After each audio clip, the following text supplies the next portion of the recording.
بسم الله والصلاة والسلام على رسول الله سيدنا محمد وعلى آله وصحبه أجمعين. Today is the third part of this story, Surah Yusuf alayhi salam, and yesterday we stopped after Yusuf alayhi salam was bought by a reduced price from Aziz Misr, a minister in Egypt. So Yusuf alayhi salam is now at Aziz Misr's house, and it's a palace because he's the minister of Egypt. And his wife, now this part of the story is between the wife of this minister, and some narrations say that her name was Zulaykha. Okay, so if let's say her name was Zulaykha, so Zulaykha and Yusuf alayhi salam, this part of the story is what happens between them. Allah Azza wa Jalla says, وراودته التي هو في بيتها عن نفسه وغلقت الأبواب وقالت هيت لك. So she wanted to seduce Yusuf alayhi salam. So وراودته التي هو في بيتها عن نفسه. So she went to him. She actually made sure all doors are closed. So she's given him all comfort. وهيأت نفسها. So she prepared herself. وقالت هيت لك. So the word وقالت هيت لك can have two meanings. هيت لك as هيأت لك, look at myself, I'm prepared. Even though Yusuf was in like a quite young age, about ours like 18, 19, 20, which is at that age a person would want to get married. So, and another meaning that هيت لك means هيا, from the word the Arabic word هيا as in come. So she was actually inviting him, come, هيت لك, look, I'm ready for you. So his response was قال معاذ الله. And when the shaitan started to whisper and tell us to do something, we say أعوذ بالله من الشيطان الرجيم. أعوذ and معاذ are the same word. It comes from the same original three-letter word. So he says قال معاذ الله, as in I seek Allah's refuge to protect me from you. إنه ربي أحسن مثواي. He is my Lord and He raised me well. This again can have more than one meaning, because the word Rabbi means my Lord or my master. So his master can be Allah subhanahu wa ta'ala, and his master can be Al-Aziz, who actually bought him. So he can be his master, because Rabb, you can say Rabb al-Usra, as in your dad, who's the master of the house, sort of. So إنه ربي أحسن مثواي, as in he's my dad who raised me well. Al-Aziz, after boughting him, bringing him to his house and treating him as an adopted son. So it's either can be translated as Allah subhanahu wa ta'ala, or as in Al-Aziz Misr. إنه لا يفلح الظالمون, as in Allah will never make the sinners a successful life. So that's why it's kind of two birds in one stone. So he's telling her, if I do that, I'll be a sinner and then I won't be successful, and if you do it, you'll be a sinner and you won't be successful. So he tries to convince himself and her at the same time. Then he says, and then what she does is وَلَقَدْ هَمَّتْ بِهِ وَهَمَّ بِهَا. So she again tries to go for it. وَهَمَّ بِهَا. Some ulama say this هَمَّ بِهَا is مقدمة. So you can read the verse as وَلَقَدْ هَمَّتْ بِهِ لَوْلَا أَنْ رَأَى بُرْهَانَ رَبِّهِ لَهَمَّ بِهَا, as in Allah Azza wa Jal showed him a sign. This sign might be the door that we'll get to in a bit. And after seeing it, he tried to avoid her. وَهَمَّ بِهَا لَوْلَا أَنْ رَأَى بُرْهَانَ رَبِّهِ. So كذلك نصرف عنه السوء, and Allah Azza wa Jal says this is how we will avoid him from doing evil. والفحشاء and immorality. إنه من عبادنا المخلصين, because indeed he was out from our chosen servants. So what he does, Yusuf alayhi salam, is he runs to the door. Allah Azza wa Jal says واستبق الباب. The word استبق came yesterday from what his brothers went to their dad and said, إنا ذهبنا نستبق. We actually went to race and we left Yusuf with our belongings, and that's what happened. So today, again the same word, واستبق الباب, as in they both raced to the door. Yusuf ran away from her, she tried to run after him. وقدت قميصه. Again, another sign of Yusuf's miracle, which is his shirt. I think yesterday it was about his shirt being a false evidence and a lie that his brothers had. And today it's what she grabs. She grabs his shirt. He was running away from her, so she grabs it from the back. Min dubur. Dubur means the backside. And as she did that, وألف يا سيدها لدى الباب. Her husband opens the door and walks in. So imagine this scene. And he's the owner of the house. He's like the Aziz, he's the minister, he's someone big. So Just by seeing that, her response was, she pretended innocent straight away. قالت ما جزاء من أراد بأهلك سوءا. So she calls herself أهل, as in I'm your family. She's his wife, but she didn't use the word I'm your wife. She said I'm your family, to big it up. So she said, what would you do to someone that's willing to harm your family? I think you either should prison him or should punish him a really bad punishment. So again, in this place, Yusuf alayhi salam was just accused of something that he hasn't done. So all he says is, قال هي راودتني عن نفسي. No, she wanted to seduce me. It's not the other way around. And that was the only sentence he said. So subhanallah, and sometimes we get accused of things that we haven't done. But whether we talk back, whether we answer, or do we stay quiet in this kind of situation? So Allah Azza wa Jalla sent a miracle to Yusuf alayhi salam, which was وَشَهِدَ شَاهِدٌ مِنْ أَهْلِهَا. There was a witness, well, it's not a sort of a witness, but someone from her family came and said, okay, I'll make a judgment. So Aziz Masr said, okay, how are you gonna prove that, whether he's innocent or she's innocent? He says, look at Yusuf's shirt. If it was ripped from the front, then she is amongst the truth, and he's the one who's lying, because he wanted to go to her, and she for her protection, she ripped his shirt from the front. And if it's the other way around, and if she ripped his shirt from the back, that means she wanted to seduce him, but he was running away, so she ripped his shirt from back, and she's lying, he's saying the truth. So when Al-Aziz Misr noticed that his shirt was torn from the back, he says, إِنَّهُ مِنْ كَيْدِكُنْ. That's indeed one of your plan, O women. إِنَّ كَيْدِكُنَّ عَظِيمٌ. Indeed, your plans are great. And some of you might hold it against their sisters or their mother. Oh, Allah just says your plans are great, etc. This is actually words that Al-Aziz said it, even though it's written in the Quran and it's Allah's words. But these words came out of the Aziz's mouth. And Allah just quoted that Al-Aziz said, إِنَّ كَيْدَكُنَّ عَظِيمٌ. Your plans is great. So yeah, this is some of the misconceptions that people use. Oh yeah, just watch out, don't make anything to your wife, otherwise she can destroy your life, because إِنَّ كَيْدَكُنَّ عَظِيمٌ. And this is one of the misconceptions of this verse. Then Al-Aziz says, Yusuf, أعرض عن هذا. Oh Yusuf, avoid this. Just try to forget it.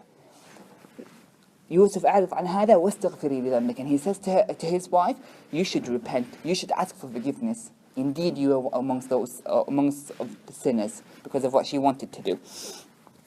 So this happened now in the house, and mashallah, again, even though some sisters and women would think I'm criticizing them in this part of the story, but one of the things that, mashallah, tabarakallah, the women tend to do a lot is to chat. Even I was looking at statistics yesterday, and a general human being, a man, talks 2,000 to 3,000 words, whereas women talk to 10,000 to 20,000 words a day. So generally they talk more, so they're more likely to talk about each other and maybe backbite. So in this part, now this happened in Aziz's house. Somehow it leaked, and the women in the city knew about it. So once they knew about it and they heard, oh, clearly they didn't hear, oh, she wanted to seduce him and that was it, and he defended. They just heard, oh, she wanted to seduce him and something might have happened. And Allah Azza wa Jalla says in the Quran, وَقَالَ نِسْوَةٌ فِي الْمَدِينَةِ امْرَأَةُ الْعَزِيزِ تُرَاوِدُ فَتَاهَا. She was asking her fataha, as in the son that she adopted, عن نفسه قد شغف حبها. He indeed impassioned her with love. إِنَّا لَنَرَاهَا فِي ضَلَالٍ مُبِينٍ. We actually think that she's so misguided. How can she do such a thing? So when Zulaykha heard that women in the city talks about her in this way, what she did, again, look at their plans, subhanallah al-azim. فَلَمَّا سَمِعْتْ مَكْرِهِنَّ. When she heard that they're saying this, first, she sent them an invitation. Well, one of the things that I forgot to mention about what Yusuf has been through is, one, he's in a palace. Second, imagine how beautiful the lady, she's the minister's wife, so you expect her to be really beautiful. That's again another challenge that Yusuf is facing, his age, and this is kind of an age that a person would actually go to. Fourth, there's so many things that you can actually learn, and that none of us would like to be in Yusuf's position, because we don't know what we would do actually if we are in this situation. And another thing that I forgot to mention is, Prophet Muhammad says about Yusuf alayhi salam that utiya shatra jamal, as in the beauty or handsomeness of all mankind was split in half. A half for all mankind and the second half only for Yusuf. So just imagine how beautiful or handsome he was. And thus she did what she wanted to do. So after that, she heard what the women were saying. So she sent them an invitation. Oh, come to my palace. Plus, of course, there will be food. So why would they say no? So she prepared the fruits and etc. And she prepared a knife for each one. وأعدت لهن متكأ وآتت كل واحدة منهن سكينة. So they all came, sat down with the knife, cutting their fruits and everything. So then she called Yusuf. Yusuf, اخرج عليهن, come out. Subhanallah Adim, that's one of the miracles of Yusuf alayhi salam, other than his shirt, how beautiful and handsome he was. When he came out, their reaction was, أكبرنه. They said, oh, how great this human being. So actually, they didn't say that. They didn't say human being because Allah described it. فَلَمَّا رَأَيْنَهُ أَكْبَرْنَهُ وَقَطَّعْنَ أَيْدِيهِنَّ. They said, how great is his creator. So either they believe in Allah and that this beautiful, either his parents are really beautiful and handsome, that's why he came, or whoever created him, this is just like, it really amazed them.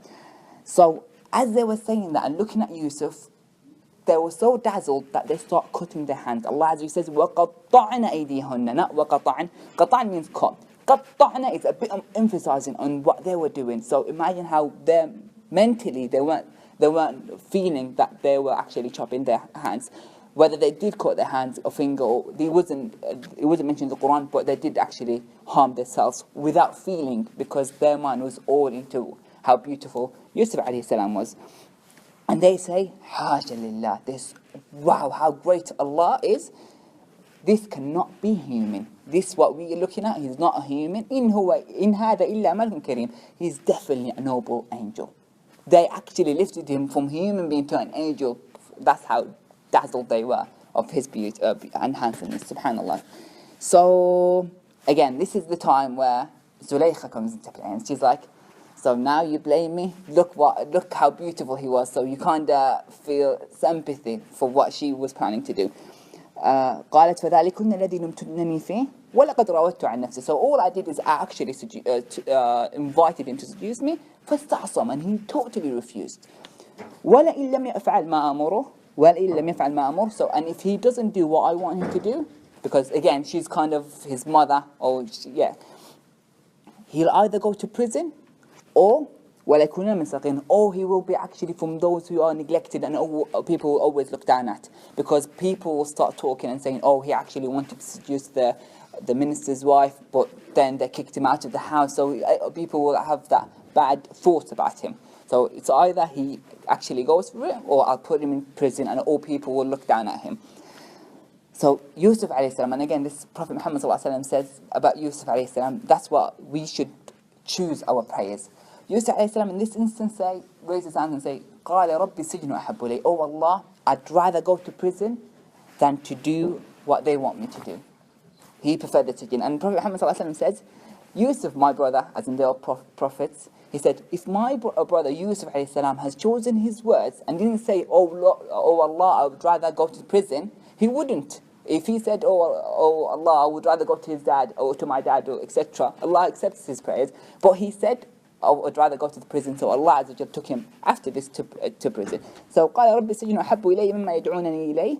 And Allah, if you do not protect me from what they're asking me, I might actually fall for it.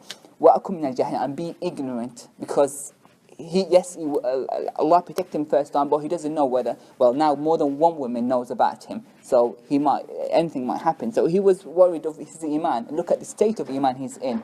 That honestly, we ask Allah subhanahu wa ta'ala to give us this kind of iman, and we try our best, because it's not easy to actually be in this situation and act this way.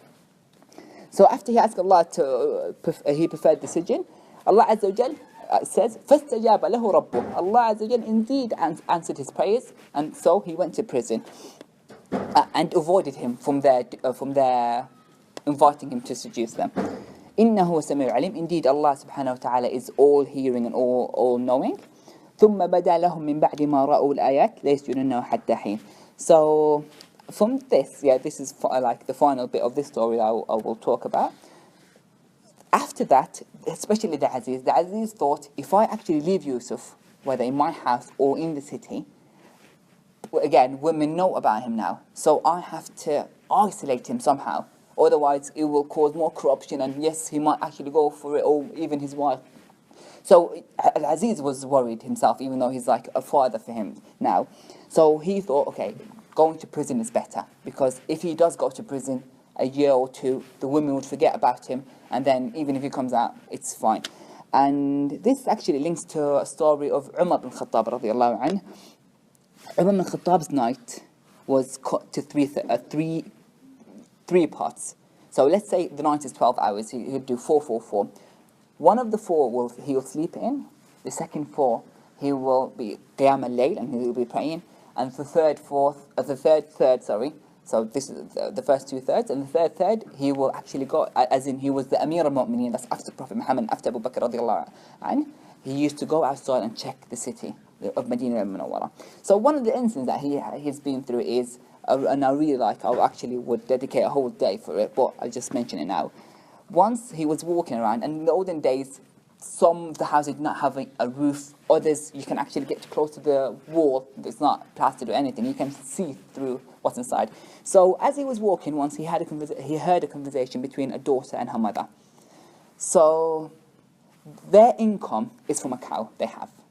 And that day, the cow did not produce enough milk. So the mother says to her daughter, this is not enough, you can't sell next morning this milk, it won't be enough for us to eat. So how about, daughter, you put a bit of water in it? People won't tell the difference, and we'll get the money we want. So the daughter says, but Umar bin Khattab said, don't cheat when you're selling. The mother replies, but can Umar hear us now? Even though Umar is behind the wall, especially the mother doesn't know. She goes, but Umar can't hear us. And so the daughter says, if Umar can't hear us, then definitely Umar's God can hear us. So it's an amazing lesson to the mother, and to us actually, not for a human being. Just like, subhanAllah, it's amazing link to the story we just talked about. She closed the doors. She's like, okay, don't worry, nobody's coming in here, go at me. But he refused. So again, we might think we are isolated, but it's Allah that we should be worried about. Because sometimes we close the door, we try to isolate ourselves and do whatever sin it is. But remember, are you afraid of your dad, your mother, your friend, or whoever to see you? And you forgot that Allah can see you? So your dad, mother, whoever is more important than Allah subhanahu wa ta'ala. That's actually a lesson to take with, that we should remember that Allah can see us and fear Allah subhanahu wa ta'ala. Finally, I'd like to mention another story that happened to Umar bin Khattab as he was walking around at night. Once he actually heard someone drinking. So he actually went inside the house and saw the person drunk. So the person replied, you just violated my own privacy. And that's against Islam, isn't it? Umar left the door and didn't do any punishment. So again, Umar, yes, he's a radiallahu anhu, he's a sahabi, jaleel, but he's a human, so he does do mistakes, and this is one of the lessons he learnt. Finally, literally, the final story is, again, which is amazingly linked to this story. Umar bin Khattab, when he was Khalifa Amir al-Mu'mineen, there was someone in the Medina who was, again, handsome. That as Umar was walking at night, he heard one of the ladies writing a poem. That's common in the Arabic culture. Whenever you're alone, instead of talking to yourself, they would write poems, and whatever they're thinking, they'll write it down. But mashallah, it rhymes, and they'll do 200 lines, 300 lines, all rhymes. And this is just something, that's why Allah has tested all Arab. You can rhyme, you can write poems, okay, this is the Quran, and it rhymes, but it makes amazing sense. Whereas usually when you try to make something rhymes, the meaning doesn't come strong. So he heard her poem, and her poem was describing this handsome person. So the next morning, Umar was looking for this person, found him, and realized that, mashallah, he's handsome. So it's fine. Second night, he had someone else, a lady, reciting a poem. So that's when Umar thought he had to do something. So sometimes you have to do something, even though you might sort of harm someone, but it will benefit more people. So Umar went to this person and said, I'd like to ask you to shave your head. because this might make him look less attractive. So the guy listened to Umar al-Khattab, he shaved his head. And back in the days, they used to cover their hair, and covering their hair is one of the famous, like, to punish someone, they'll actually bring him in front of everyone and take his the head cover, whether it's a imam or that's what you call it, and that would be like really offensive back in the days. And this is part of the culture, not part of the Islam. But yes, some say you can be both. Anyway, so he shaved his head, but then next day when the women saw him, he looked more attractive than he was before. So that's when Umar knew that the only solution is to isolate him from Medina, as that's 4 to 10 years after Prophet Muhammad ﷺ, and Medina has its own holiness. So he asked this guy to go to Iraq, which is quite fair. And sometimes you have to persuade this person, either give him money to live abroad. That's just to protect the people, especially the women in Medina. So this is sort of linked to Yusuf's story and how wise Umar reacted. And again, how the person who's related to Zulaykha, even though usually you expect him to stay on her side, but he made a fair judgment. And again, another lesson that we can take of the story is to react wise when we have to talk like Umar, like Yusuf alayhi salam, and just say that he's innocent. قال هي راودتني عن نفسي. She wanted to seduce me, not me. And that's when he stopped. And subhanAllah, Allah Azza wa Jal showed that he's innocent. And sometimes, things take quite long to prove that, oh, you're innocent, you didn't do something wrong. Whether it takes long or not, Allah Azza wa Jal will prove your innocence, no matter what it is. And Allah is over everything. Again, one of the verses in the Quran, they plan and Allah plan, and Allah's better plan is. أقول قولي هذا واستغفر الله العظيم لي ولكم ولسائر المسلمين فاستغفروه إنه غفور رحيم وصلى اللهم على محمد وعلى آله وصحبه أجمعين والحمد لله رب العالمين. جزاكم الله خير. Any questions؟ بارك فيك.